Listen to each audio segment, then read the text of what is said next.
Hello बच्चों। तो देखिए, आज हम अध्याय 1 पर विविध प्रश्नावली करेंगे। मैंने इससे पिछले वीडियो में कहा था कि आप अभी तक 1.1 से लेकर 1.6 तक सारा रिवाइज कर लो, क्योंकि वहीं से कई सारे क्वेश्चन आपको यहाँ देखने को मिलेंगे। तो ध्यान दो कि जो ये अध्याय 1 पर विविध प्रश्नावली है, ये थोड़ा सा इसमें कुछ चीज़ें अलग हैं।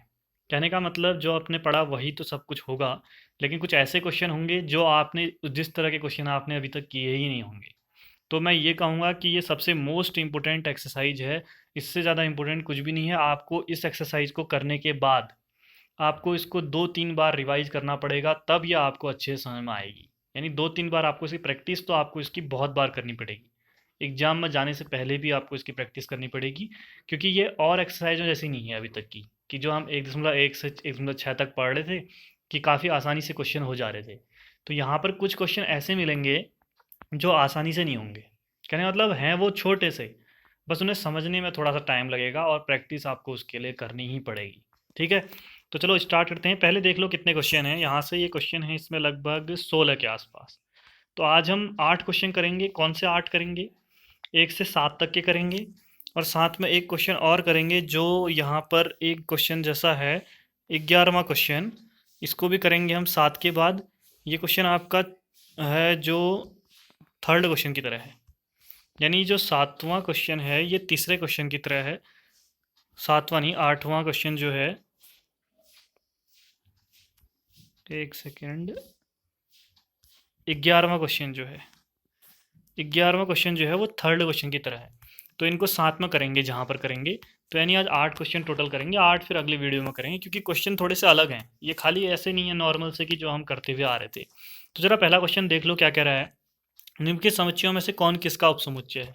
उपसमुच्चय का चिन्ह ये होता है, और उपसमुच्चय का मतलब होता है कि एक ऐसा छोटा सा समुच्चय जो किसी बड़े समुच्चय के अवयवों को लेता हो। मतलब बड़े समुच्चय में बहुत अवयव होंगे, कुछ अवयवों को इसके अंदर ले लेंगे, तो ये छोटा वाला जो है ये क्या होगा? उपसमुच्चय हो जाएगा बड़े वाले का। ठीक है, तो अब जरा ये हमने सीखा था, सबसेट कहते हैं इसे, बताया था। तो पहले ए बराबर एक समुच्चय ये दिया है आपको, बी बराबर ये दिया है, सी बराबर ये, डी बराबर ये। चारों को देखकर हम देखेंगे। पहले ए को देखेंगे, ए किसका उपसमुच्चय हो सकता है उसको देखेंगे, फिर बी को देखेंगे, फिर सी को, फिर डी को। ठीक है, तो पहला तो आसान है, देखते हैं कैसे। ये बोला है इसने, तो हमने ये तो क्वेश्चन लिखा है। अब देखो इसमें बी सी डी तो ठीक है, ए वाला जो है ये थोड़ा सा इस तरह से दिया है, तो इसको हम बनाते हैं। इसको हल करते हैं। X square minus 8x+12 equal to 0 को। इसको 8 के गुणनखंड किए 6 और 2, तो 6x माइनस 2x करके। ये तो आपने छोटी क्लास में सीखा ही है 10th में। ठीक है, इधर कॉमन x लिया इन दोनों में, और इन दोनों में -2 लिया, तो फिर ये x-6 और x-2 आया। x-2 को 0 रखोगे तो x बराबर 2 आ जाएगा, और x-6 को 0 रखोगे तो x बराबर 6 आ जाएगा। यानी x यहाँ पर 2 और 6 आ गई है मान। यानी अब जो a है ये इस तरह से हो जाएगा, a इक्वल्स टू 2,6। ठीक है, उसके बाद बाकी ये हमने जो है ये बी, ए ये है, बी सी डी ये है। अब जरा ए के बारे में देखो। ए किसी का उपसमुच्चय है? 2 और 6 किसी दूसरे में है, बी में है, बिल्कुल है। तो क्या हो जाएगा? ए हो जाएगा उपसमुच्चय बी का। फिर ए के अवयव सी में है क्या? 2 और 6 बिल्कुल हैं, ए सी का भी हो जाएगा। फिर 2 और 6 क्या डी में है? नहीं, 6 ही 6 है। तो ए के तो ये चीज़ें हो जाएंगी। ए होगा बी का उपसमुच्चय और ए होगा सी का उपसमुच्चय। तो ए के बारे में हमने लिख दिया। ठीक है, उसके बाद बी की बारी आती है। अब बी को देखो, बी क्या ए का उपसमुच्चय है? तो देखो बी के सारे अवयव ए में हैं, नहीं है, तो ए इसका नहीं है। बी क्या सी का उपसमुच्चय है? 2 4 6 हैं, बिल्कुल, सात तीनों अवयव हैं, तो बी हो जाएगा उपसमुच्चय सी का। उसके बाद बी के अवयव क्या डी में है? नहीं है, एक 6 ही 6 है, 2 4 6 सब नहीं है। तो बी के बारे में सिर्फ एक चीज़ मिली, बी जो है वो सी का उपसमुच्चय है, तो इसको भी हमने यहाँ पर लिख दिया। उसके बाद बारी आती है सी की। सी क्या किसी का उपसमुच्चय है? सी ए का है क्या? सी के सारे अवयव ए में है? नहीं है। सी के बी में है? नहीं है। सी के डी में है? नहीं है, क्योंकि इसमें ज़्यादा अवयव हैं। ये ज़्यादा अवयव इन कम में तो हो ही नहीं सकते ना, तो सी किसी का नहीं है। डी के बारे में, डी जो है वो ए का उपसमुच्चय है, बिल्कुल है, डी के अवयव इसमें हैं, तो डी हो जाएगा ए का उपसमुच्चय। अब डी क्या बी का है? बिल्कुल, 6 जो है वो बी में भी है, तो डी बी का भी उपसमुच्चय। डी क्या सी का है? बिल्कुल, 6 जो है वो सी में भी है, तो डी सी का उपसमुच्चय। यानी डी के बारे में तीनों की ले, यानी डी ए बी और सी तीनों का। तो ये हमारे आंसर हो गए इतने। समझ में आए? तो आसान सा, बस उपसमुच्चय के लिए था ये।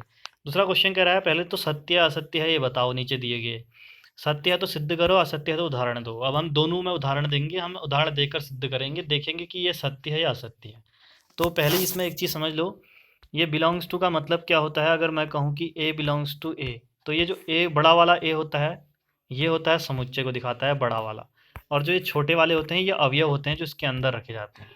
तो अगर आपसे कहीं पर दो तरह के चिन्हों के बारे में कहा जाए, ए बिलोंग्स टू ए और दूसरा ए सबसेट बी, तो पहले बिलोंग्स टू का मतलब कि ये ए जो अवयव है ये इस ए के अंदर होगा, यानी जो ए है इस तरह से इसके अंदर कहीं पर ये ए भी होगा। और ए सबसेट बी का मतलब क्या होता है कि बी के अंदर इस ए के सारे अवयव होंगे, यानी इसके अंदर अगर 3 अवयव हैं तो तीनों अवयव इसमें भी आएंगे और एक्स्ट्रा भी होंगे। समझ रहे हो ना? अब जरा देखते हैं। कह रहा है एक्स जो है वो ए का बिलोंग कर रहा है, यानी एक्स एक अवयव है कोई, ठीक है। और ए जो है, ए देखो बड़ा वाला ए क्या है, एक समुच्चय होगा, ये बड़ा वाला बी भी समुच्चय। तो बड़ा वाला ए समुच्चय जो है वो बी में है, ये भी बिलोंग कर रहा है, ये भी इसके अंदर होगा पूरी तरह से। तो क्या एक्स बी के अंदर होगा? यानी ये दो चीज़ें आपको दी हैं शुरू की, ये और ये आपको बताना है, ठीक है। तो हमने ये एक्स, छोटे एक्स को एक छोटा अवयव मान लिया, 2 बिलोंग्स टू ए का है, तो ए के अंदर 2 होगा, तो ए के अंदर हमने 2,3 ले लिया, ठीक है। अब उसके बाद ये ए जो है ये बी के अंदर है, कह रहा है ए बिलोंग्स टू बी। तो अब जो ये ए है, ए यानी पूरा अवयव हो गया, ये पूरा का पूरा बी के अंदर होगा, क्योंकि इस वाले चिन्ह का मतलब होता है कि पूरा का पूरा अवयव दूसरे में होगा, और इस चिन्ह का मतलब होता है कि उसके अंदर के अवयव होंगे दूसरे में, ठीक है। तो यानी ए बिलोंग्स टू बी कह रहा है जब, तो इसका मतलब ए यानी 2,3 ये पूरा बना हुआ, ये पूरा का पूरा बी के अंदर होगा। तो बी के अंदर देखो पूरा का पूरा लिख दिया हमने, और एक्स्ट्रा अवयव भी हो सकते हैं, 1 और 4 हमने अपने मन से बना लिया, ठीक है। अब देखो तीसरी चीज, एक्स जो है वो बी में भी हो, यानी जो पहला ए में था ना वो बी में भी हो, यानी ये जो 2 ए में है इसको बी में भी होना चाहिए। तो 2 बी में है क्या? नहीं है, क्योंकि देखो ध्यान देना कि एक चीज़ ध्यान देना, जो ये 2,3 दिख रहा है ना ये पूरा एक अवयव है, ये एक है, ये 2 अलग से और 3 अलग से नहीं है, ये पूरा एक ही है। एक ये है, दूसरा ये हो गया, तीसरा ये हो गया, ये पीछे मैंने पढ़ा रखा है। यानी एक इसमें 3 अवयव हैं बी के अंदर, एक तो 2,3 एक ही अवयव है ये पूरा, और एक 4। अब यहाँ पर हम कह रहे हैं कि जो 2 है, 2 क्या बी के अंदर है, तो पहले अवयव में पहला अवयव नहीं है, दूसरा नहीं है, तीसरा नहीं है, इसकी तरह कोई भी नहीं दिखता, पहले के अंदर नहीं देखना है, तो ये गलत है, यानी असत्य हो गया। दूसरे में चलते हैं, सबसेट। सबसेट का मतलब ए के अंदर के अवयव बी में होंगे, ए बी का सबसेट है और बी बिलोंग्स टू सी है, तो क्या ए सी होगा? यानी ये दोनों चीज़ें आपने लेनी है, ये तीसरा दिखाना है। तो हमने एक ए समुच्चय ले लिया 1,2। अब इसने कहा कि ए जो है वो बी का सबसेट है, यानी ए के अवयव बी में होंगे, तो बी को हमने ऐसा लिया कि इन दोनों को भी लिया अवयवों को, और तीसरा एक और नया ले लिया 3। उसके बाद कह रहा है जो बी है वो सी के अंदर होगा। अब बिलोंग का मतलब होता है बी जो है ये बी पूरा का पूरा, ये पूरा का पूरा सी के अंदर होगा, तो सी के अंदर ये देखो पूरा का पूरा लिख दिया, एक अवयव और एक दो एक्स्ट्रा लिख दिया अपने मन से, ठीक है। तो ये चीज़ होगी। अब तीसरा देखो, ए जो है वो सी में भी होगा, यानी जो ये ए था शुरू वाला ये सी के अंदर होना चाहिए कह रहा है। तो क्या एक ए है जो है ये बड़ा पूरा है 1 और 2, ये क्या पूरा का पूरा सी के अंदर दिख रहा है? नहीं, क्योंकि एक अवयव ये है, दूसरा ये है, तीसरा ये है, कोई भी ऐसा अवयव नहीं है अंदर 1,2 वाला, यानी इस तरह का। हाँ ध्यान देना, ऐसा मत सोचना ये अंदर 1 2 तो है सर, मैंने कहा ये पूरा का पूरा एक अवयव होता है, ये दूसरा ये तीसरा। तो 1,2 इसके अंदर नहीं दिख रहा तो नॉट लिख देंगे, नॉट वाला चिन्ह लगा देंगे, और ये असत्य है। समझ गए? तभी मैंने कहा था थोड़ा सा अलग सी चीज़ें हैं, समझना आपको पड़ेगा, टफ है। तीसरा कहता है ए जो है वो बी का सबसेट है और बी सी का है, तो क्या ए सी का होगा? हमने एक ए ले लिया 1,2। अब ए बी का है तो ए के अवयव बी में होंगे, तो ए बी में हमने 1 2 ले लिया और एक तीसरा भी ले लिया सी 3। फिर बी सी का है कह रहा है, ये लिखा हमने, तो यानी ये तीनों अवयव भी सी में होंगे, तो तीनों अवयव ले लिए और 4 एक एक्स्ट्रा ले लिया। तो ए जो है वो बी सी का है क्या, ये वाली चीज़? तो देखो एक और 2 हैं इसमें, इसमें भी एक और 2 हैं, यानी हाँ है, यानी सत्य है, ठीक है। ये आसान था थोड़ा। अगला चौथा कह रहा है कि जब ए बी का सबसेट ना हो, उपसमुच्चय ना हो, बी सी का ना हो, तो ए सी का भी नहीं होगा क्या? हमने कहा चलो लेते हैं, ए के अंदर 1,2 लिया, ए बी का नहीं है, तो हमने 1 3 5 ले लिया, मतलब इसके दोनों अवयव नहीं लिए इसमें, ठीक है। उसके बाद हमने बी सी का नहीं है कह रहा है, तो बी को सी के अंदर हमने बी के सारे अवयव नहीं लिए, एक लिया सिर्फ, 2 4 नहीं लिया। अब हमने कुछ इस तरह से लिया कि जो तीसरी चीज़ है ये फेल हो जा रही है यहाँ पर। अब देखो ए जो है वो सी का उपसमुच्चय नहीं है क्या, ए के अंदर 1 2 है और यहाँ देखो 1 2 है, तो यानी ये है, यानी ये चीज़ गलत बोली है इसने, ये असत्य होगा, यानी ये चीज़ गलत है।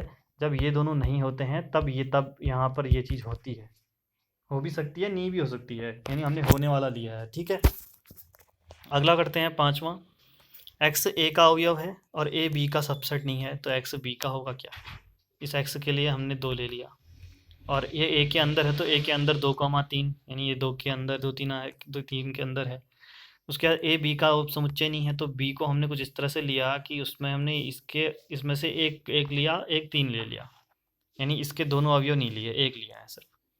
तो फिर हमने कहा ये 2 ए के अंदर था, अब 2 बी के अंदर नहीं है क्या, तो 2 बी के अंदर नहीं है, लेकिन जब ये कह रहा है कि होना चाहिए कह रहा है, तो यानी ये गलत कह रहा है, यानी असत्य होगा। थोड़ा समझना पड़ेगा ये, मतलब इतना आसान नहीं है। मैं कह रहा था ना कि जो विविध है ये अलग है, बहुत अलग है। ठीक है, छठा करते हैं। ए बी का उपसमुच्चय है, एक्स बी का अवयव नहीं है, तो क्या एक्स ए का भी नहीं होगा। तो हमने ए बी का उपसमुच्चय ए के अंदर 1 2 लिया और बी के अंदर 1 2 3 ले लिया, ए के अवयव बी में है यहाँ, तो ये पहली चीज़ तो ये तो हो गई। ठीक है, ए जो है बी का उपसमुच्चय है, ये हो गया। उसके बाद एक्स बी का नहीं है कहा, तो मैंने कुछ ऐसा अवयव लिया, 3 को ले लिया जो बी के अंदर नहीं था। ठीक है, नहीं 3 तो है, 4 को ले लिया जो बी के अंदर नहीं था, तो 4 आपको पता है ए के अंदर भी नहीं है यहाँ, तो यानी ये सत्य है, यानी ए बी में नहीं है तो ए में भी नहीं होगा। ठीक है, आगे बढ़ते हैं। अब तीसरा क्वेश्चन, ये तीसरा है जो है 11वें की तरह। ठीक है, तीसरे क्वेश्चन में क्या दिया है कि ए यूनियन बी जो है वो ए यूनियन सी के बराबर है और ए इंटरसेक्शन बी जो है वो ए इंटरसेक्शन सी के बराबर है, बी और सी को बराबर दिखाओ, ये कहा है आपसे। ये सबसे आसान तरीका ढूंढा है मैंने, इससे आसान नहीं है। आप कहीं ढूंढोगे बहुत जगह तो आपको ऐसा तरीका नहीं मिलेगा, मतलब नेट में भी कहीं भी ढूंढ लोगे तो ये नहीं मिलेगा, बहुत अजीब सा तरीका मिलेगा। सबसे आसान, मतलब ये अभी आसान नहीं है लेकिन इससे आसान कोई नहीं है, और 2 लाइन का है। ठीक है, और 11वां क्वेश्चन भी इसी की तरह है, इसके बाद 11वां भी इसके नीचे करना है आप लोगों ने, थर्ड के बाद 11वां करना है। ठीक है, तो हमने ए यूनियन बी बराबर ए यूनियन सी है, तो यूनियन वाले का प्रयोग किया, यहाँ पर लिखा। पहले हमने क्या किया, हमें बी और सी बराबर दिखाने हैं, जिनको बराबर दिखाना है वही चीज़ लेनी है। तो मैंने देखो 2 बार लिख दिया है इसको, एक बार मैंने इंटरसेक्शन बी ले लिया, इधर भी और इधर भी पूरे में, और वो भी कहाँ से, दाईं तरफ से। देखो ये था, इसमें इंटरसेक्शन बी ले लिया दाईं तरफ से, इसमें इंटरसेक्शन बी ले लिया दाईं तरफ से, एक बार बी के साथ। और बी और सी को बराबर लिखना है, इसलिए बी यहाँ लिया और सी को इधर ले लिया। इधर भी मैंने इंटरसेक्शन सी ले लिया दोनों तरफ, देखो इसमें इधर सी लग गया है, इधर भी सी लग गया है इसमें। ठीक है, अब इधर वाले को सॉल्व करते हैं, पहले एक वाले को। अब ध्यान दो, ए यूनियन बी और बी में इंटरसेक्शन मतलब होता है कॉमन क्या होगा जो दोनों में आता हो। आपको पता है कि ए यूनियन बी क्या होता है, ये ए है ये बी है, तो ए यूनियन बी ये पूरा होगा। ठीक है, ये ए है ये बी है, ए यूनियन बी पूरा होगा। और बी क्या है, बी ये वाला हिस्सा है। बताओ इन दोनों में कौन सा ऐसा हिस्सा जो दोनों में आ रहा है, तो आप कहोगे बी वाला हिस्सा, ये जो है ये दोनों में आ रहा है, ये ए यूनियन बी इस पूरे में भी आ रहा है और बी में भी आ रहा है, तो इसलिए ए यूनियन बी और बी का इंटरसेक्शन जब करोगे तो बी आएगा, सिर्फ बी। समझ रहे हो इस चीज़ को, ए यूनियन बी का मतलब ये पूरा हो गया और बी का मतलब सिर्फ इतना। अब इंटरसेक्शन का मतलब होता है बीच में जो कॉमन दोनों में आता हो, तो बी जो है वो इसमें भी आ रहा है और इस पूरे में भी आ रहा है, तो दोनों में आ रहा है, इसलिए इतने हिस्से को सॉल्व करके बी आया सिर्फ। ठीक है, और आगे इधर हमने क्या किया, इधर हमने यहाँ पे डिस्ट्रीब्यूटिव प्रॉपर्टी लगाई, वितरण का नियम लगाया। कैसे लगाया, हमने ए इंटरसेक्शन बी इसके साथ लिया, फिर ये बीच में यूनियन वाले को ऐसे रहने दिया, फिर सी को भी बी के साथ लिया। क्या कहा हमने क्या किया, एक सेकेंड, चलो, हमने ए और ये इंटरसेक्शन बी इसको ले लिया, फिर ये बीच में यूनियन को ऐसे रहने दिया, फिर सी को भी इसके साथ ले गया, तो सी इंटरसेक्शन बी। अब समझ में आ गया होगा, ऐसा किया है। समीकरण 2 हो गई। ठीक है, एक इसको हम माना है हमने, इसका भी प्रयोग होगा कहाँ पर। फिर दूसरे साइड जब हमने सी लिया था, तो इस साइड हमने देखो क्या किया, ए यूनियन बी और इंटरसेक्शन सी करना है, तो यहाँ पर हमने अंदर वितरण का नियम लगाया। ठीक है, हमने ए को सी के साथ ले गया पहले ये, फिर यूनियन बीच में रहने दिया, फिर बी को भी सी के साथ ले गए, सेम काम। अब इधर ए यूनियन सी और सी में क्या कॉमन होगा, ये ए है और ये सी है, ए यूनियन सी क्या होगा, ये पूरा हिस्सा इसमें, और खाली सी वाले में क्या कॉमन दिख रहा है, सी दिख रहा है जो दोनों में आ रहा है, तो यानी ये वाला हिस्सा जो है ये सी के बराबर हो जाएगा। ठीक है, अब जरा हमने इधर कुछ काम किया, ए इंटरसेक्शन सी, क्वेश्चन में ए इंटरसेक्शन सी की को हम ए इंटरसेक्शन बी लिख सकते हैं, समीकरण 1 से तभी लिखा है, तो हमने ए इंटरसेक्शन सी की जगह ए इंटरसेक्शन बी लिख दिया, और इधर बी इंटरसेक्शन सी को हम सी इंटरसेक्शन बी भी लिख सकते हैं। ठीक है, 1+2 का हो या 2+1 का हो, बात एक ही आती है। तो यहाँ पर हम लोग क्या लगा सकते हैं, बी इंटरसेक्शन सी को सी बी लिखा, क्यों लिख रहे हैं, क्योंकि इधर भी सी बी है। ठीक है, बाकी रहने दिया। अब जरा देखो ये वाला हिस्सा और ये वाला हिस्सा एक जैसा बन गया है, तो आपको पता है समीकरण 2 और 3 को देखेंगे तो अगर इधर वाला और इधर वाला बराबर है तो बचे वाले भी तो बराबर होंगे, तो समीकरण 2 और 3 से क्या हो गया, बी बराबर सी आ गया।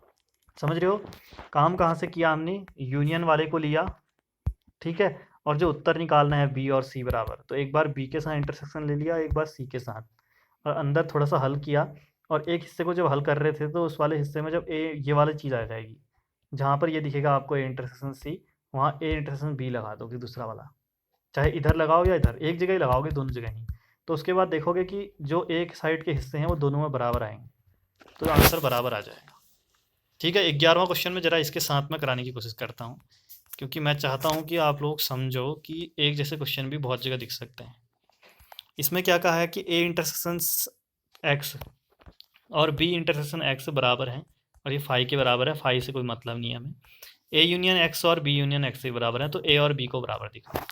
तो आपको क्या पता है कि यूनियन वाले को लेके चलते हैं हम, तो हमने यूनियन वाले को लिख दिया दोनों तरफ। ठीक है, और आंसर में एक बार ए लाना है, एक बार बी लाना है, तो एक बार ए के साथ में आपने इंटरसेक्शन लिया, एक बार बी के साथ में, और हमेशा दाईं तरफ से लिया।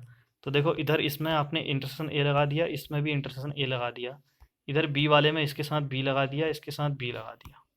ठीक है, सेम काम है, कुछ भी अलग नहीं है इसमें, देख लेना, ध्यान देना, बिल्कुल भी एक चीज़ भी अलग नहीं दिखेगी। इधर वाले में आपको पता है ए और एक्स, ए यूनियन एक्स मतलब ए ये है, एक्स ये है, ए यूनियन एक्स का मतलब ये पूरा हिस्सा, और ए, इन दोनों में कॉमन क्या है, ए मतलब ये, इन दोनों में कॉमन है ए वाला हिस्सा जो दोनों में आ रहा है, तो इतने को हम ए लिख सकते हैं। ठीक है, फिर यहाँ पे वही डिस्ट्रीब्यूटिव प्रॉपर्टी वितरण का नियम लगाया, बी इंटरसेक्शन ए के साथ गया, बीच में यूनियन ऐसे रहने दिया, और फिर ये एक्स भी इसके साथ गया। ठीक है, पहला समीकरण हो गई।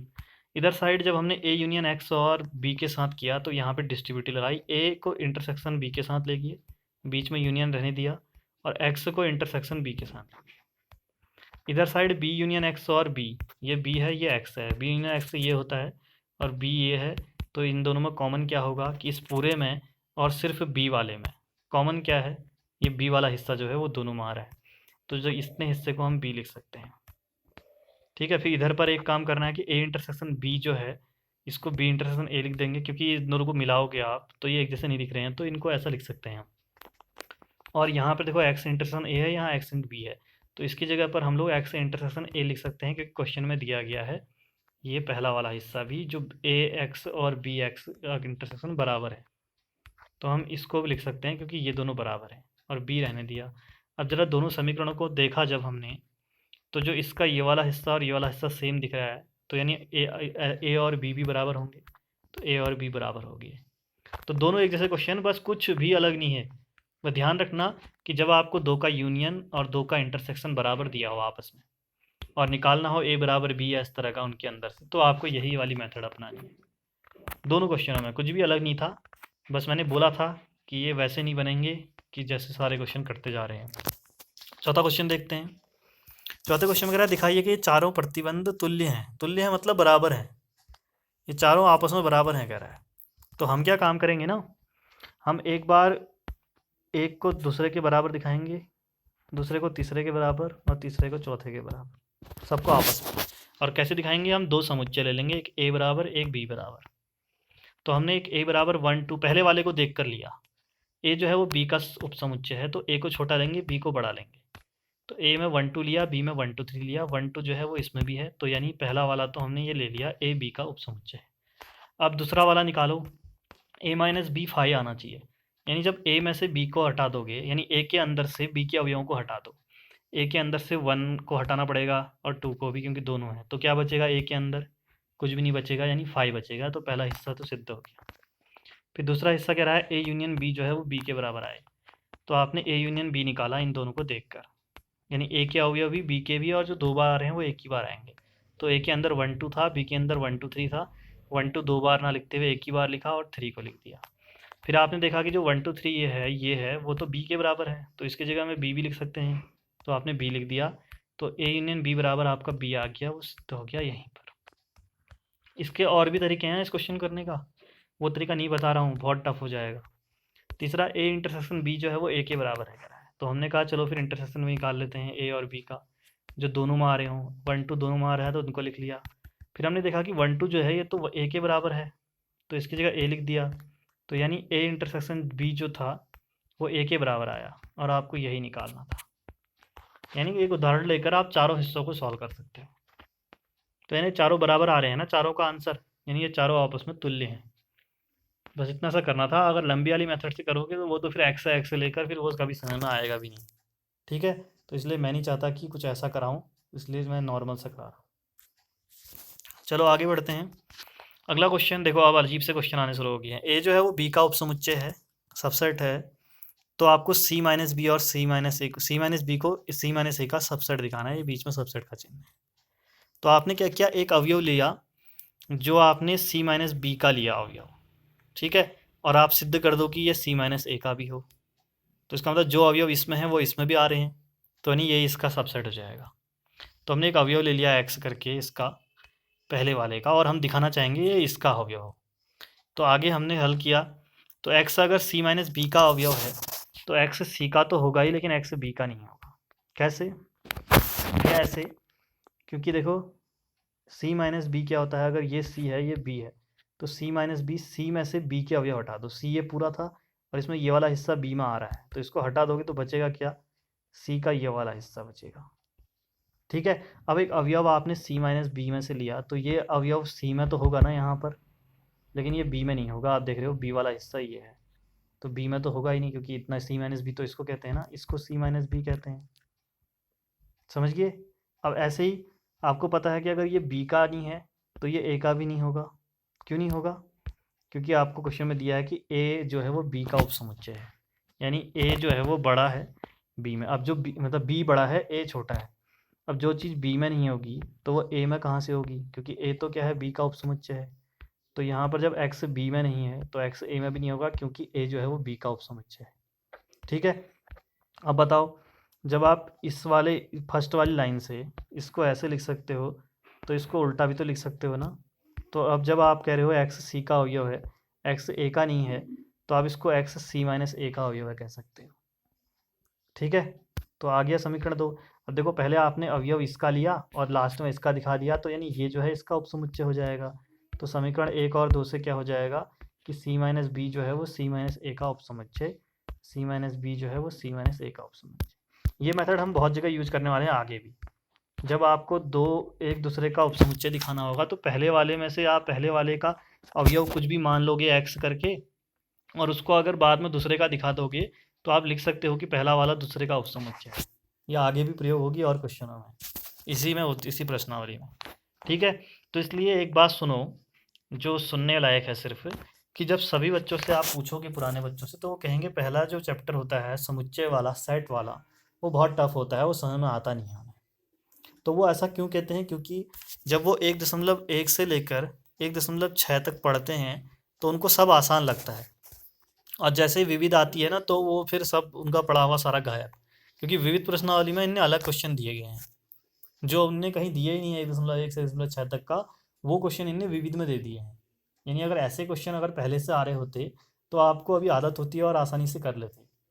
ठीक है, तो एक चीज़ और बता देता हूँ कि विविध प्रश्नावली में सारे क्वेश्चन वैसे नहीं होते हैं जैसा आप सारी प्रश्नावलियों में पढ़ के आते हैं।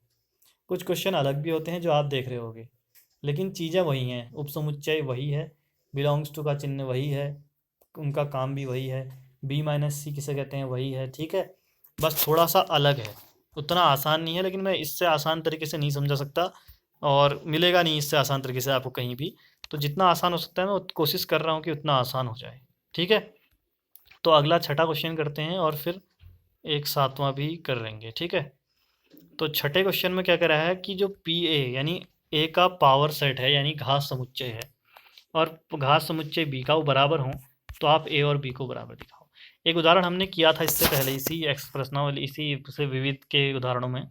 अगर a बराबर b है तो पी ए बराबर पी बी दिखाओ कह रहा था। हमने a और b को कुछ मान लिया था समुच्चय, और पी ए निकाला था, उसके हमने सारे घात समुच्चय निकाला था जिसमें उसके उपसमुच्चय थे, और पी बी में भी b के उपसमुच्चय निकाले थे और देखा था दोनों बराबर आ रहे थे तो हमने लिख दिया था। लेकिन उसका उल्टा करने को कहेगा तो वो ऐसे नहीं होगा। अब ध्यान दो, अगर आपको a और b को बराबर दिखाना है तो ऐसा ही एक हमने कहीं कर चुके हैं कि अगर मैं a को b का उपसमुच्चय दिखा दूं और b को a का उपसमुच्चय दिखा दूं, तो ऐसा दोनों को देखेंगे तो ये तभी संभव है जब a और b दोनों बराबर हों। यानी a और b को बराबर दिखाने के लिए आपको एक बार a को b का उपसमुच्चय दिखाना पड़ेगा और एक बार b को a का उपसमुच्चय। सबसे इंपॉर्टेंट क्वेश्चनों में से एक है। तो ये दो काम करने होंगे। दो काम कैसे करेंगे? अब a को b का उपसमुच्चय कैसे दिखाओगे? a का कोई अवयव लोगे x और इसको b का अवयव दिखा दोगे, जो कि अभी पिछले क्वेश्चन में किया था, तो फिर आप लिख सकते हो कि a जो है वो b का उपसमुच्चय है। ऐसे अगर आपको b को a का उपसमुच्चय दिखाना होगा तो क्या करोगे? एक y ले लोगे b का और लास्ट में y को a का दिखा दोगे, तो आप कह सकते हो कि जो b है वो a का है। तो हम पहला काम करने जा रहे हैं, हमने x को a का अवयव लिया, ठीक है, और अब आपकी बात आई कि इसका प्रयोग भी करना है। तो आपको पता है कि पावर सेट जो होता है पी ए, इसमें बड़े अवयव आएंगे, तो मैंने क्या किया, छोटे x को तो a का अवयव लिया और इससे जो बड़ा बनेगा x उसको पी ए का अवयव ले लिया, क्योंकि a का है तो उसके पावर सेट में उससे ज़्यादा ही अवयव होंगे, तो उसको x मान लिया कैपिटल वाला और इस छोटे x को a का माना। ठीक है, तो आगे बढ़े। फिर हमें पता है कि पी ए और पी बी बराबर हैं, तो हम पी ए को इस जगह पी बी लिख सकते हैं। ठीक है, अब जब x पी बी का अवयव है तो x b का अवयव भी तो होगा ही। समझ में आया? जब x a का अवयव है तो इसका जो पावर सेट में अवयव होगा वो कैपिटल x है। फिर आपको पता है कि पी ए को पी बी लिख सकते हो, तो अब बताओ कैपिटल x जो है वो अगर पी बी का अवयव है तो स्मॉल x b का अवयव तो होगा ही ना अपने आप ही। ठीक है, तो ये चीज़ होगी। अब समीकरण एक में था x a का अवयव, दो में था समीकरण में x जो है वो b का अवयव। तो इसके बाद दोनों को देख के क्या पता चलेगा कि a जो है वो b का उपसमुच्चय, जो कि हमने यहाँ अपनाया था। देखो अपनाया था ना, हमने पहले वाले का अवयव ले लिया x और x को दूसरे का अवयव दिखा दिया, फिर दोनों को देखकर हमने कहा पहला जो है वो दूसरे का क्या है, सबसेट है, उपसमुच्चय है। सेम काम किया है, x को a का अवयव लिया और कुछ हल करके x को b का अवयव ले बना दिया, साथ में ये पी ए पी बी का भी प्रयोग कर दिया बीच में। अब दोनों को देखकर आप कह सकते हो कि a जो है वो b का उपसमुच्चय हो गया, तो इसको समीकरण a मान लिया। अब ऐसे आपको b को a का दिखाना है, तो अब आप यही काम y लेके अवयव b का अवयव लो, तो आप कह सकते हो कैपिटल Y जो है वो पी बी का हो जाएगा। तो पी बी और पी ए तो बराबर हैं, तो पी ए लिख सकते हो पी बी की जगह। अब y अगर पी ए का अवयव है तो y छोटा वाला y a का अवयव हो जाएगा। समीकरण 3 और 4 को देखोगे तो y b का था, y a का आ गया है, तो यानी b जो है वो a का उपसमुच्चय हो जाएगा। इससे ये हुआ 3 और 4 से। अब इन समीकरण a में आपने a b का उपसमुच्चय b a का उपसमुच्चय दोनों को मिलाओगे तभी संभव है जब a और b बराबर होंगे। तो समीकरण a और b से आपने क्या निकाल दिया, a जो है वो b के बराबर हो गया। समझ रहे हो ना? कॉन्सेप्ट समझना, मेथड हल्का सा समझनी पड़ेगी, बार बार रिवाइज करना पड़ेगा। अभी भी बोल रहा हूँ मैं, एक बार में कभी समझ में नहीं आएगा। वीडियो को बार बार देखो, दोबारा कोशिश करो समझने की, जहाँ ना आए पूछो, तभी ये संभव है, नहीं तो इतना आसान नहीं है ये। 7वां क्वेश्चन आसान है, पी ए और पी बी का यूनियन निकालो, तो पी ए यूनियन बी आता है। आता है नहीं आता है क्वेश्चन मार्क। उसने पूछा क्या ये सत्य है, क्या ये दोनों बराबर होते हैं, कह रहा है, तो आप करके देखो। अब इसके लिए पी ए और पी बी के लिए आपको ए को आप 1 2 ले लो, बी को आप 2 3 ले लो। ठीक है, तो ए यूनियन बी क्या आ जाएगा, 1 2 3 आ जाएगा। ए यूनियन बी, 1 मिनट, यहाँ पे गलत लिख दिया है हमने, 1 2 3 होना चाहिए था। ठीक है, इसको सही करता हूँ पहले मैं।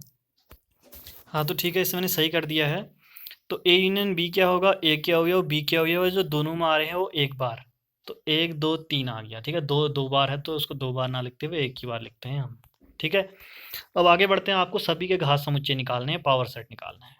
तो हमने ए का निकाला, क्योंकि आपको पता है कि पी ए पी बी और पी ए यूनियन बी तीनों निकालने पड़ेंगे। तो हमने तीनों निकाले, पी ए निकाला, तो ए के सारे उपसमुच्चयों को एक बॉक्स के अंदर, इसके कितने उपसमुच्चय होंगे, 2 की घात 2, क्योंकि 2 अवयव हैं यानी 4 होंगे। तो कैसे लिखा, पहले 5 लिख दिया, 0 को लिखा जो होता ही नहीं है। उसके बाद सिंगल सिंगल 1 और 2 और फिर 2 2 के 1 2 बन गए। ऐसे पी बी निकाला तो इसमें भी पहले 0 लिख लिया, फिर सिंगल सिंगल 2 और 3 को लिखा, फिर 2 3 को 2 2 कुछ लिखा, हो गया। अब ए यूनियन बी में 3 अवयव हैं, 2 की घात 3, यानी कितना आएगा, 2 गुणा 2 गुणा 2 यानी 8 अवयव होंगे। तो करके देखते हैं। तो ए यूनियन बी में जब हमने लिखा तो सिंगल 5, फिर एक एक करके लिखा तीनों के, 3 लिख हो गए, फिर दो दो के जोड़े, पहला दूसरा, दूसरा तीसरा, पहला तीसरा हो गए। अब 3 3 के जोड़े तो 1 2 3। अब गिनो कितने हैं, 1 2 3 4 5 6 7 8, 8 अवयव हो गए हैं। सही हो गया। फिर आपको देखो निकालना क्या है ना, एक जगह पर पी ए और पी बी का यूनियन निकालना है। तो हमने क्या काम किया, पी ए और पी बी का यूनियन निकाला। पी ए की जगह ये लिख दिया यहाँ पर से, और पी बी की जगह ये लिख दिया यहाँ से, बीच में यूनियन। अब दोनों के अवयव आ जाएंगे इसमें, और जो 2 बार है वो एक ही बार। तो पहले ए के सारे अवयव लिख दिए, ये हमने 5 1 2 और 1 2। फिर इसके 5 दोबारा नहीं आएगा, 2 भी दोबारा नहीं आएगा क्योंकि आ चुका है। 3 आएगा एक, और एक 2,3 आएगा। अब ज़रा देखो इसमें, आप इसको देखो, समीकरण 2 को, समीकरण 1 और 2 से कह रहा हूँ मैं, लिखा नहीं है देखो कहीं पर भी। तो समीकरण 1 कौन सी होगी, समीकरण 1 होगी ये वाली, समीकरण 2 होगी ये वाली। दोनों को देखो क्या दोनों बराबर आ रहे हैं, तो आप देखोगे नहीं आ रहे होंगे, क्योंकि आपको देखो क्या नहीं मिल रहा, 1,3 यहाँ है, यहाँ नहीं है, और 1 2 3 यहाँ है, यहाँ भी नहीं है, यानी दोनों बराबर नहीं है। तो क्या बराबर नहीं है, पी ए यूनियन बी और P A union P B, ये बराबर नहीं है, नॉट इक्वल टू, यानी असत्य है, यानी गलत है जो दिया है। ठीक है, तो ये मैं कॉपी में नोट्स में सही कर दूंगा। 1 और 2 समीकरण, इसको 1 बना लेना और इसको 2 बना लेना।